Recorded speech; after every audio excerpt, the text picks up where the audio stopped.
जी सभी को नमस्कार। हमारे अग्रज आदरणीय डॉक्टर श्याम बाबू गुप्ता जी, उनके विषय में किसी क्रिया विशेषण की मैं चर्चा बहुत नहीं करूंगा।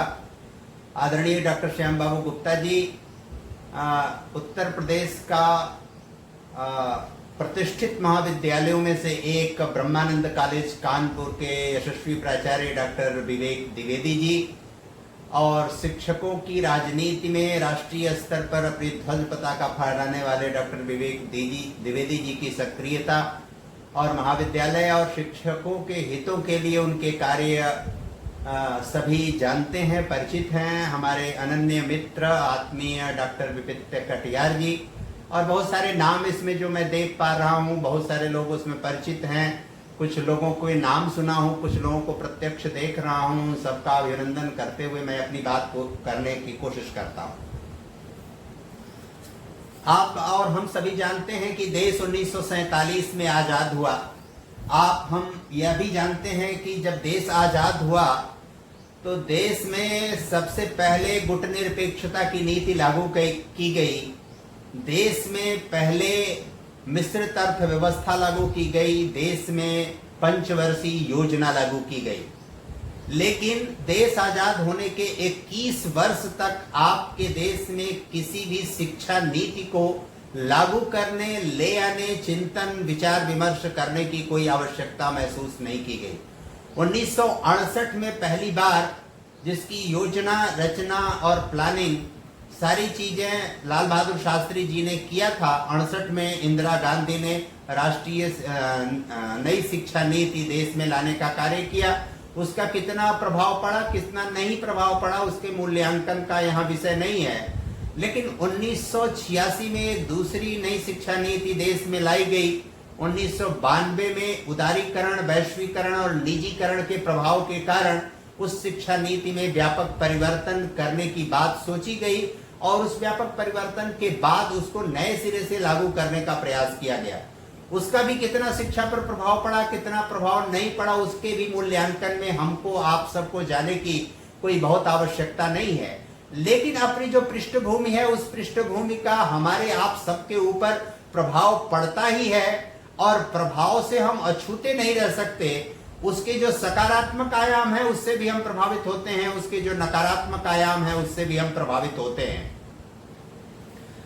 शिक्षा को लेकर हम सब जानते हैं कि मनुष्य की जो आवश्यकता है वो मूलभूत और प्राथमिक आवश्यकता है भोजन, वस्त्र और मकान। उसकी दूसरी सबसे महत्वपूर्ण आवश्यकता है चिकित्सा और शिक्षा। भारत में अनादिकाल से भोजन, वस्त्र और मकान के लिए समाज आपस में एक दूसरे पर हमेशा निर्भर रहा है।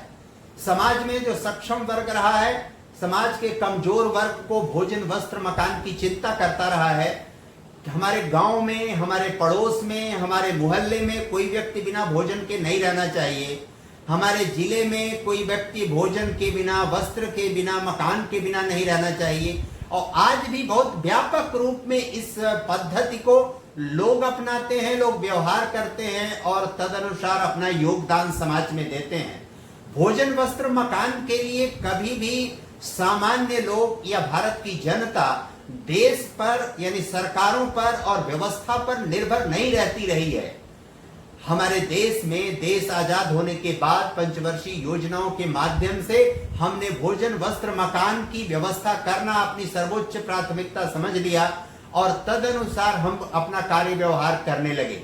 भोजन, वस्त्र, मकान इतना सहज और व्यावहारिक पक्ष होता है। आज भी गांव में, मोहल्लों में, पड़ोस में आप जाइए तो एक व्यक्ति दूसरे की मदद करता हुआ दिखता है। किसी के यहाँ सब्जी है तो वो रोटी वाले के यहाँ, गेहूं वाले के यहाँ दे आता है, गेहूं वाला सब्जी वाले को अपना गेहूं दे जाता है, चावल वाला दूध वाले को दूध वाला।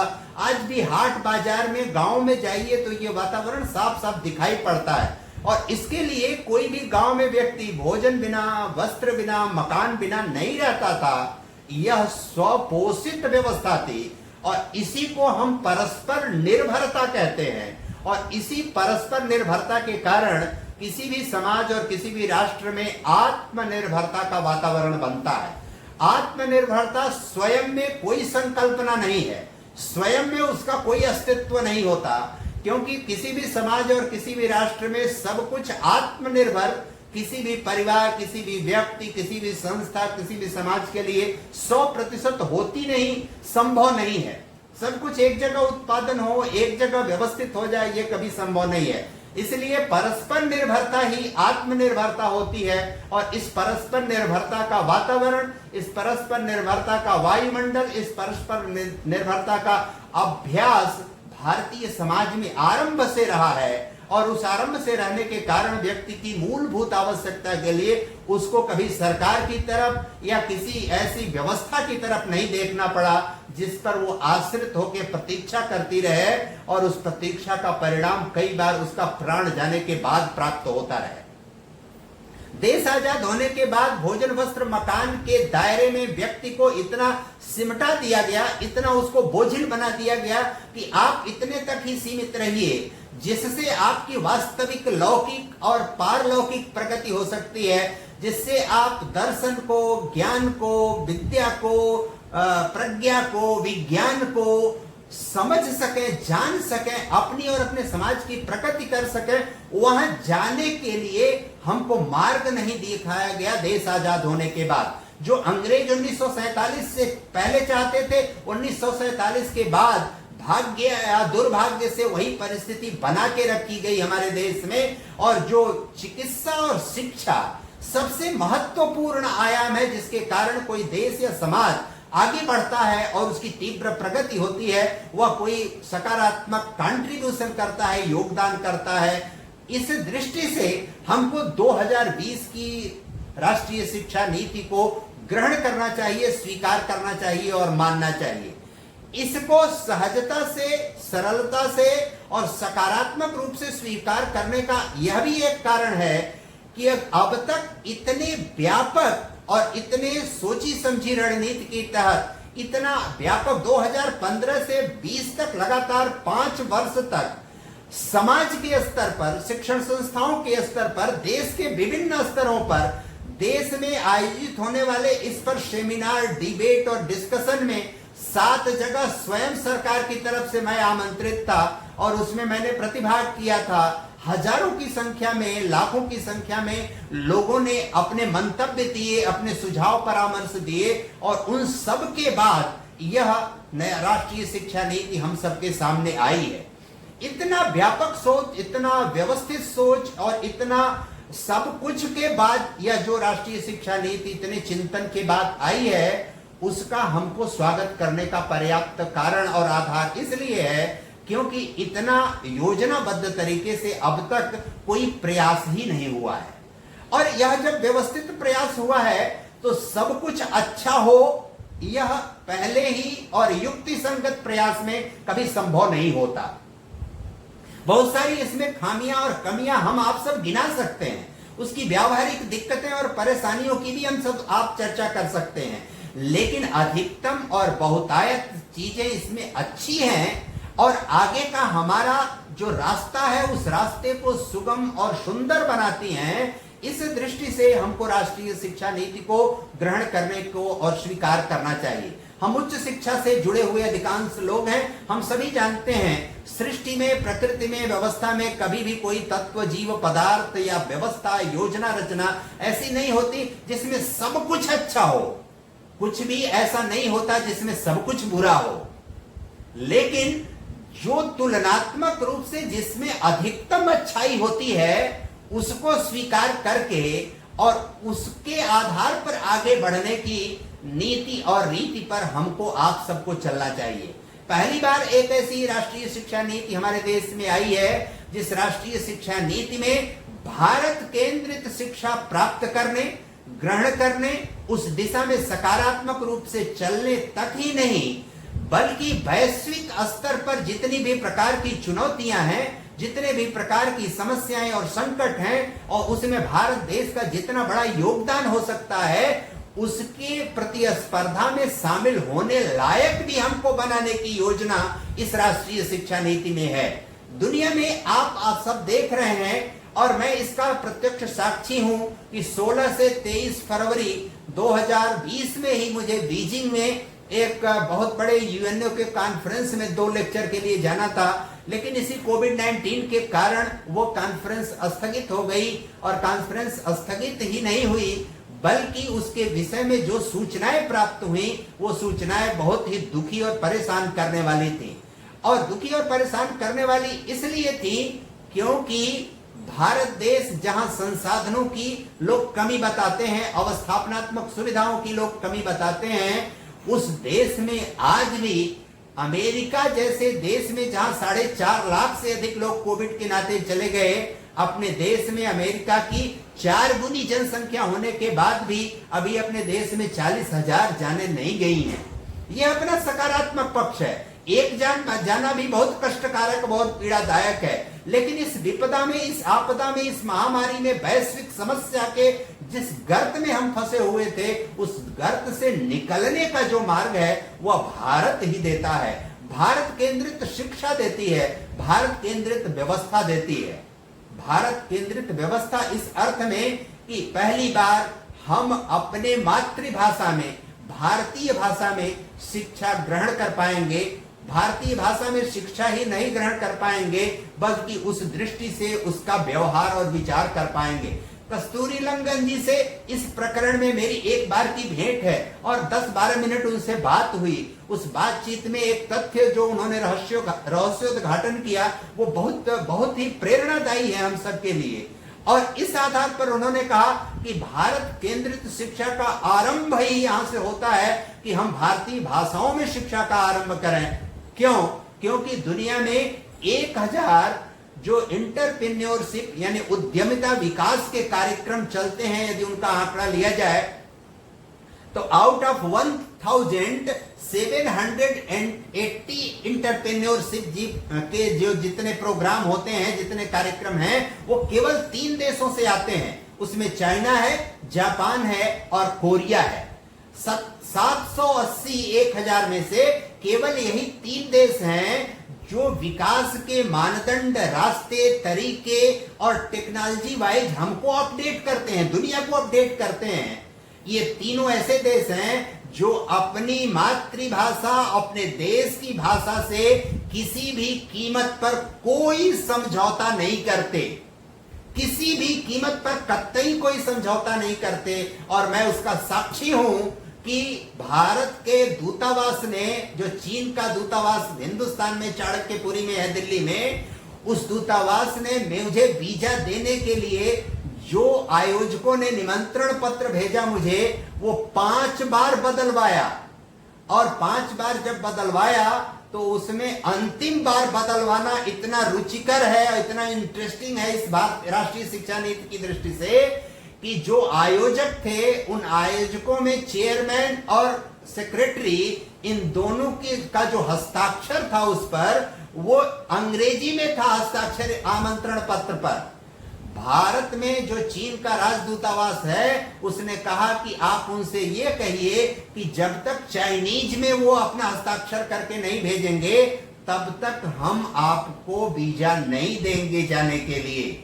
कोई भी वहां से करेस्पॉन्डेंस हुआ तो पहले वो चाइनीज में लिखा होता था, उसके नीचे वो अंग्रेजी में लिखा होता था। कोई ऐसा करेस्पॉन्डेंस नहीं हुआ जो केवल अंग्रेजी में होता हो। चाइनीज कंपलसरी है, क्योंकि वो मानते थे कि मुझे चाइनीज नहीं आती, अंग्रेजी आती होगी। मैंने उनको निवेदन किया, उन्होंने मेरा निवेदन तुरंत स्वीकार किया, लेकिन मैंने उसके साथ यह शर्त रखा कि अब मैं आकर जो अपना व्याख्यान अंग्रेजी में देना था वह संस्कृत में दूंगा। अगर यह शर्त आपको मंजूर हो और स्वीकार हो तो ही मैं आऊंगा, नहीं तो आपका दिया हुआ वीजा भी मैं अस्वीकार करूंगा और आपके यहां उस सेमिनार में नहीं आऊंगा।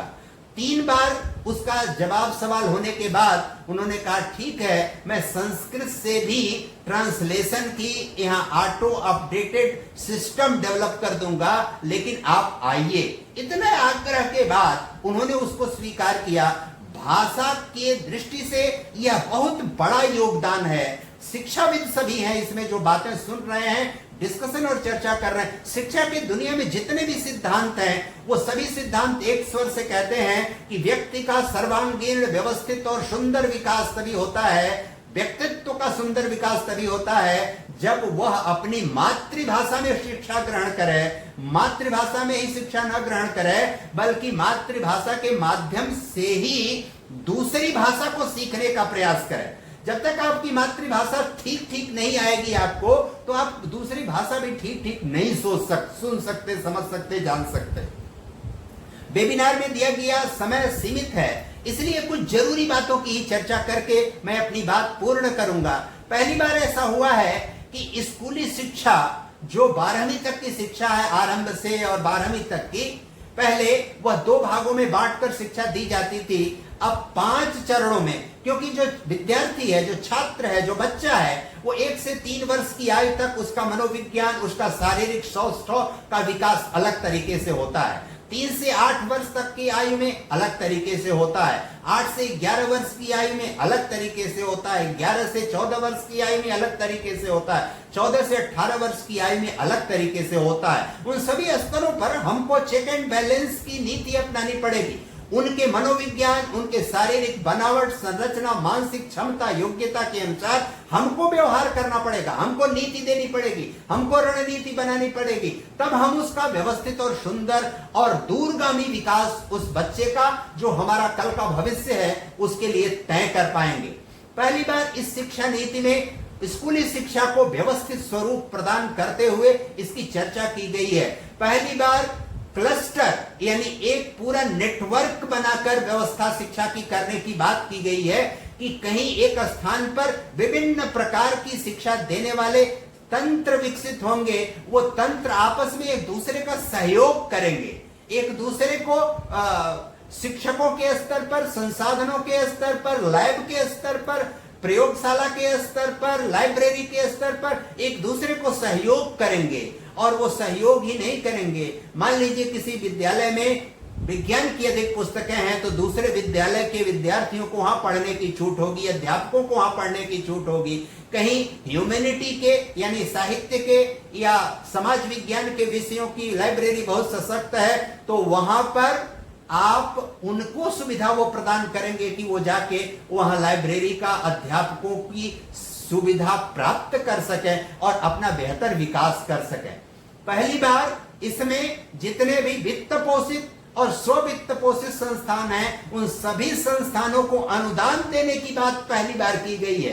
अब तक ऐसा नहीं था कि जो वित्त रहित विद्यालय हैं उनको अनुदान देने की बात इसके पहले नहीं की जाती थी, क्योंकि संसाधन होना, जब तक सरकार, हमेशा यह ध्यान में रखिए कि व्यक्ति की पहली आवश्यकता भोजन, वस्त्र, मकान, समाज पोषित होनी चाहिए। दूसरी आवश्यकता चिकित्सा और शिक्षा, हमेशा व्यवस्था और शासन पोषित होना चाहिए। इस दिशा में भी ये जो लोग कहते हैं निजीकरण निजीकरण निजीकरण, चिकित्सा और शिक्षा में निजीकरण बहुत ही घातक है। और 1992 में जो नई शिक्षा नीति 86 को संशोधन करके लागू किया गया, वह निजीकरण की दिशा में बहुत ही भौड़ा प्रयास था।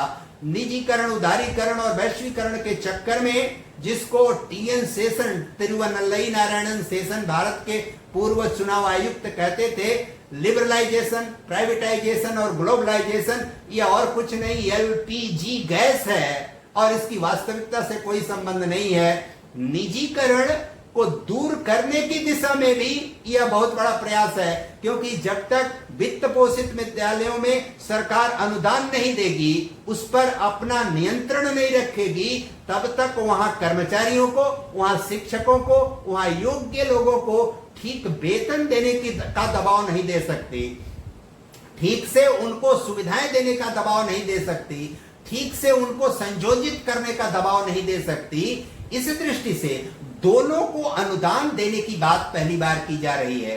इस राष्ट्रीय शिक्षा नीति में पहली बार, चाहे आप ज्ञान के लिए, चाहे प्रमाण पत्र के लिए, चाहे बहुआयामी व्यक्तित्व के विकास के लिए, जिसके लिए भी शिक्षा ग्रहण करना चाहते हैं, प्रौढ़ अवस्था में जिस आयु वर्ग तक आप जाकर शिक्षा ग्रहण करना चाहते हैं, उसके लिए भी बहुत अच्छी व्यवस्था इस राष्ट्रीय शिक्षा नीति में की गई है। इस राष्ट्रीय शिक्षा नीति में सबसे बात जो वोकेशनल और प्रोफेशनल कोर्सेज हैं, जैसे एमपीए, बीटेक आदि, जिसमें व्यक्ति को सफल होने के गुर बताए जाते हैं, और वो सफल होने के गुर इस अर्थ में बताए जाते हैं कि मनुष्यता का उनमें विकास हो या न हो, आदमियत का विकास हो या न हो, समाज विज्ञान के सरोकारों का विकास हो या न हो, लेकिन वो नौकरी पाए, बहुत अच्छा रुपया कमाए, बड़े शहरों में रहें, अच्छा जीवन जिए, भौतिक साधन सुविधाएं रहे उनके पास, लेकिन मनुष्यता का लोप हो जाए। दुनिया ने और भारत ने नई बाजार व्यवस्था के तहत 1992 में जो खुली व्यवस्था लागू की, उसमें प्रोफेशनल और वोकेशनल कोर्सेज के साथ उसके ट्रेनिंग लेने वाले और पढ़ने वाले लोगों के साथ ऐसी व्यवस्था की। पहली बार ये कहा गया, 8 सूत्र दिए हुए हैं, वो सूत्र आप विस्तार से पढ़ेंगे तो बताएंगे कि कैसे उसमें चरित्रगत और मानवीय मूल्यों की भी स्थापना हो उन छात्रों में जो वोकेशनल और प्रोफेशनल कोर्सेज कर रहे हैं, उसके भी उनके पाठ्यक्रम में समावेश किया जाएगा। इसकी बात इस राष्ट्रीय शिक्षा नीति में पहली बार की जा रही है। इस राष्ट्रीय शिक्षा नीति में इस बात की व्यवस्था की जा रही है कि आप पहली बार, व्यक्ति की रुचि बहुत होती है सभी चीजों में, विशेषज्ञता, जी हाँ, बस 2-3 मिनट में मैं बात पूर्ण करता हूं। ये जो राष्ट्रीय शिक्षा नीति में पहली बार इस बात की व्यवस्था की गई है कि आप जानते हैं, उच्च शिक्षा के लोग हैं, ज्ञान कभी भी खंडित नहीं होता, ज्ञान अनुशासनों में बटा हुआ नहीं होता, ज्ञान हमेशा समग्रता में होता है। यह अलग बात है कि कोई भी व्यक्ति सर्वज्ञ नहीं होता, लेकिन समग्रता में ही ज्ञान होता है। कल हमारे विश्वविद्यालय के एक आचार्य विशेषज्ञता की बात कर रहे थे और उन्होंने कहा कि अगर हमको रक्षा अध्ययन की दृष्टि से नेपाल के स्ट्रेटेजिक चीजों पर हमको अगर शोध करना हो तो हमको विशेषज्ञता की जरूरत होगी। लेकिन आप देखिए, नेपाल के स्ट्रेटेजिक पॉइंट ऑफ व्यू से, अगर आप सेना के पॉइंट ऑफ व्यू से अगर शोध कार्य करते हैं, आपको भूगोल, नेपाल के भूगोल का ज्ञान नहीं है, नेपाल के इतिहास का ज्ञान नहीं है, नेपाल में सबसे ऊपर रहने वाले गोरखाली, बीच वाले हिस्से में रहने वाले नेपाली और निचले हिस्से में रहने वाले मधेसी, ये 3 तरह की, 3 बहुत एक्सट्रीम डिफरेंट टाइप की कम्युनिटीज हैं। इनका सोशल स्ट्रक्चर, इनका जो साइकोलॉजिकल स्ट्रक्चर है, उसको आप नहीं समझेंगे, नहीं जानेंगे तो वहां के स्ट्रेटजी पर आप कौन सा शोध करेंगे?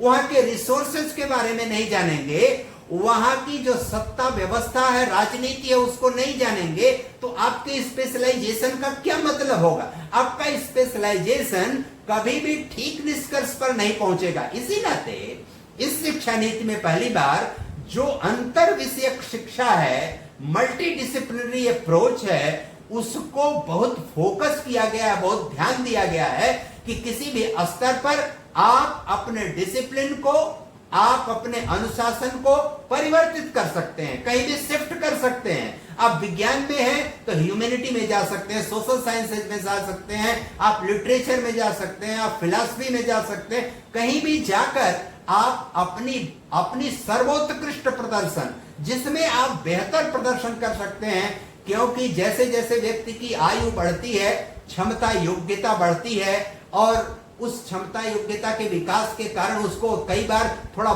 देर में, विलंब से समझ में आता है कि हम इस क्षेत्र में बेहतर और सुंदर योगदान कर सकते थे, तो वो उस दिशा में लेकिन नहीं जा पाता चाहकर। पहली बार इस राष्ट्रीय शिक्षा नीति में इसकी चिंता की गई है। पहली बार इस राष्ट्रीय शिक्षा नीति में इस बात की चिंता की गई है कि देश में जितने भी प्रकार के तात्कालिक समस्याएं हैं शिक्षा को लेकर, जरूरी समस्या है, उन समस्याओं को हमको त्वरित गति से दूर करने का यत्न करना चाहिए और उसके लिए हमको व्यापक कार्य योजना बनाना चाहिए। पहली बार इस राष्ट्रीय शिक्षा नीति में जो नैक बहुत बार बार उसकी चर्चा वार्ता करता था, लेकिन योजना और प्लानिंग की दृष्टि से हमारे यहाँ वो व्यवस्था नहीं थी। जो 7 स्टेक होल्डर्स हैं शिक्षा के, वो 7 स्टेक होल्डर्स में सबको बराबर उत्तरदायित्व दिया गया है। क्योंकि हम बार बार अधिकार की बात करते हैं, अधिकार के साथ साथ कर्तव्य की बात की गई है कि सरकार की जितनी जिम्मेदारी है उस 7 में से एक सरकार है, एक अभिभावक है, एक छात्र है, एक अध्यापक है, एक प्रशासन है और एक राजनीति करने वाले लोग हैं। ये सातों जो स्टेक होल्डर हैं, सबको बराबर की जिम्मेदारी है, उत्तरदायित्व है कि इस शिक्षा को ठीक से लागू करने में, शिक्षा या राष्ट्रीय शिक्षा नीति जो लागू होने जा रही है, इस राष्ट्रीय शिक्षा नीति में जो कमियां हैं उसको इंगित करने में, उसको बताने में, और कभी भी किसी भी स्टेज पर जाकर उसमें परिवर्तन की संभावना बनाए रखने की दिशा में यह राष्ट्रीय शिक्षा नीति बहुत ही हमको फ्लेक्सिबल और डायनेमिक अकेजन अवसर उपलब्ध कराती है। ऐसा नहीं है हार्ड एंड फास्ट व्यवस्था है कि अब ये लागू हो जाएगी तो कोई पहाड़ टूट पड़ेगा और उसके बाद कोई संशोधन, कोई परिवर्तन, कोई चेंज नहीं हो पाएगा। ओम प्रकाश सिंह जी बहुत पहले उत्तर प्रदेश में उच्च शिक्षा मंत्री हुआ करते थे। वो कहते थे बार बार कि इंटरमीडिएट तक की शिक्षा सबके लिए अनिवार्य होनी चाहिए और इंटरमीडिएट से ऊपर की शिक्षा, जो शिक्षा को लेकर थोड़े सचेत हों, ज्यादा जागरूक हों, उनको देनी चाहिए, जिससे वो व्यवस्थित कार्य कर सके। अनेक बार 1992 की शिक्षा के बाद हमको देखने में आता है कि हम इंटरमीडिएट तक की शिक्षा को ज्यादा हतोत्साहित किए हैं और उसके ऊपर की शिक्षा को हम इतना ज्यादा विस्तृत कर दिए कि नीचे से हमारा स्टफ व्यवस्थित और सुंदर तरीके से आ ही नहीं पा रहा है। और व्यवस्थित और सुंदर तरीके से न आ पाने के कारण हम भी हमारी उच्च शिक्षा में बहुत सारी विसंगतियां, बहुत सारी दिक्कतें आई हैं। पहली बार शिक्षा में स्वायत्तता की, महाविद्यालय स्तर पर स्वायत्तता, विश्वविद्यालय स्तर पर, केंद्रीय विश्वविद्यालय स्तर पर, राज्य विश्वविद्यालय स्तर पर स्वायत्तता की बात की जाती थी। पहली बार महाविद्यालय स्तर पर स्वायत्तता की बात की गई है। पहली बार शिक्षकों की कमियों को पूरा करने के लिए टाइम बाउंड प्लानिंग करने की बात की गई है कि निश्चित समय में जो शिक्षकों के पद रिक्त हों, वो शिक्षकों के पद अनिवार्य रूप से न्यूनतम समय में भर दिए जाएं, क्योंकि शिक्षक अगर नहीं होंगे तो सारी चीजें करके भी हम कुछ नहीं कर पाएंगे। पहली बार इस राष्ट्रीय शिक्षा नीति में हमको, आप सबको यह अवसर दिया गया है, अध्यापकों के मूल्य को समझने का प्रयास किया गया है और जो ब्यूरोक्रेसी है, जो नौकरशाही है, उसको हतोत्साहित करने का प्रयास किया गया है। इसलिए इस राष्ट्रीय शिक्षा नीति के संदर्भ में आप सबसे मेरा यह विनम्र अनुरोध है कि सुनी सुनाई बातों के चक्कर में न जाकर, दूसरे ने कुछ कह दिया या हमने सुन लिया, उस आधार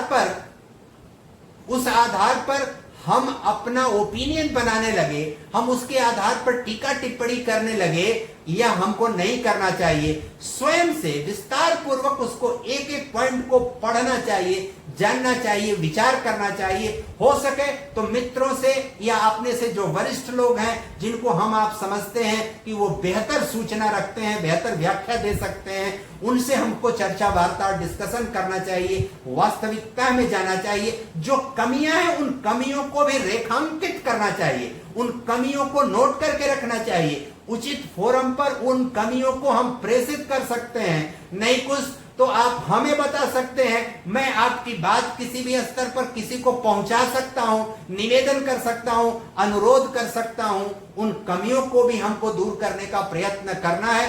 इस अर्थ में नई शिक्षा नीति, राष्ट्रीय शिक्षा नीति 2020 अब तक का सरकार के स्तर से किया जाने वाला सर्वोत्तम, देश से आजाद होने के बाद सर्वोत्तम, सर्वश्रेष्ठ, व्यवस्थित, सुंदर और व्यापक प्रयास है। और इस व्यापक प्रयास का परिणाम हमारे आप सबके सहयोग से, संस्थाओं के सहयोग से, नागरिकों के सहयोग से आगे बढ़ेगा।